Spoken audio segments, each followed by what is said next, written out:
I'm gonna show you in a minute or less how to put a pressure fitting to fix your fuel line. Do not use this on brake lines, but I have a very specific situation. I need to use this. Let me show you how. So my fuel line broke, and it is stainless steel. I have nothing to flare stainless steel.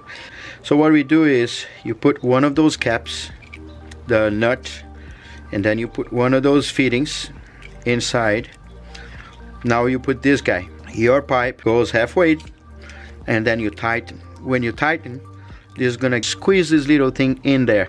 So we're gonna tighten this half first, then we're gonna go in the car.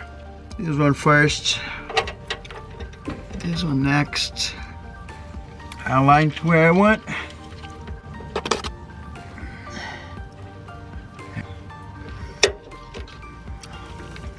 And that's it, guys. I only use that on the truck, on the fuel line, never use on the brake lines, because I could not make a flange and it was a stainless steel hardline. I bought nickel copper, which is very, very good. You can use for brakes, but you need to make the flange. I have the tool. I have a very nice tool to do that. Couldn't do that way. Do not use that on the brake. Hope this helps, and later.